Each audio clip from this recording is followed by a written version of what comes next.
अति कृपा,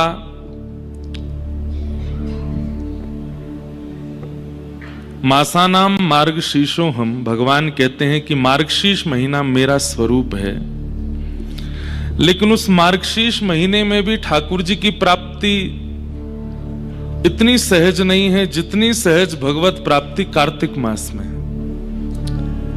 कार्तिक मास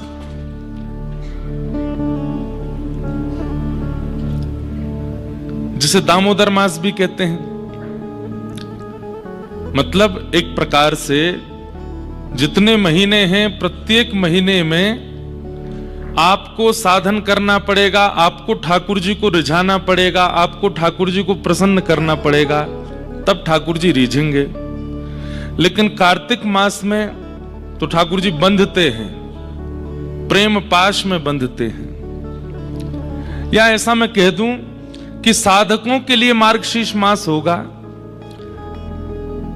याज्ञिकों के लिए मार्गशीर्ष मास होगा, लेकिन प्रेम लक्षणा भक्ति करने वालों के लिए कार्तिक मास है।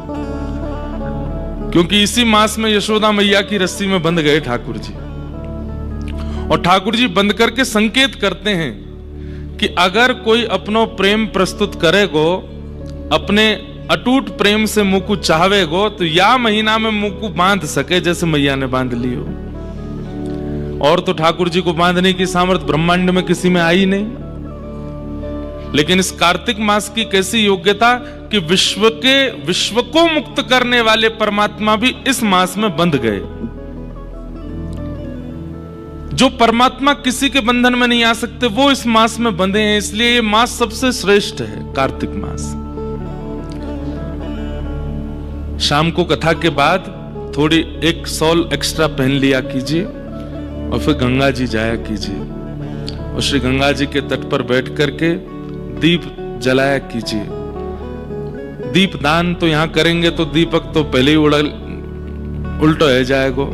यमुना जी की तरह वृंदावन में तो नहीं होगा कि बहने लगे, पर आप घाटों को तो सुंदर सजा ही सकते हैं। दीप दान यहां करो, गंगा जी को केवल दूर से दिखा दो और किनारों पर ही दीपक खूब सुंदर प्रस्तुत करो। हमारे यहां दीपदान क्यों होता है पता है?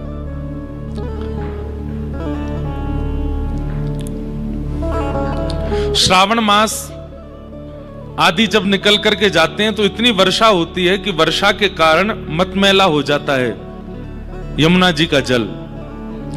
लेकिन कार्तिक मास आते आते शरद ऋतु निकलती है और जैसे कार्तिक मास आता है तो यमुना जी का जल जो है वो स्वच्छ हो जाता है। तो इस भाव से दीपदान होता है कि ब्रजवासियों के हमारी बहू आई है, हमारी बहू अब ससुराल आई है। यमुना जी हमारी बहू हैं क्योंकि ठाकुर जी की पटरानी है। तो बहू की मुख दिखाई में सब लोग गहने पहनाते हैं, कोई हाथ की आभूषण, कोई गले का आभूषण, कोई चरणों का आभूषण।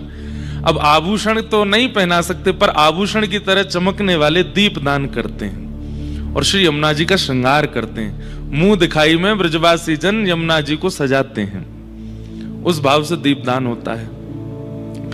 दीपदान के कई शास्त्रीय भाव भी हैं। ऐसे दीपदान हम यमुना जी में तो अभी नहीं कर पा रहे, तो गंगा जी के तट पर हैं। अब मैं अगर कहूं कि मैं जाऊंगा मेरे संग चलो तो भीड़ भाड़ हो जाएगी, कहीं कोई लुढ़क नहीं जाए, और आप कहा लुढ़को, मुझे नहीं लुढ़काए तो इसलिए हम यहीं से कह रहे हैं आप सब अपने अपनी योजनाओं से जाइए। 11, 21, 51, 108 जितना आपका मन हो दीप दान कीजिए गंगा जी पर। और वो भी आज अहोई अष्टमी, आज अहोई अष्टमी है। आज के दिन माताएं व्रत करती हैं अपने पुत्र पुत्रादि के लिए।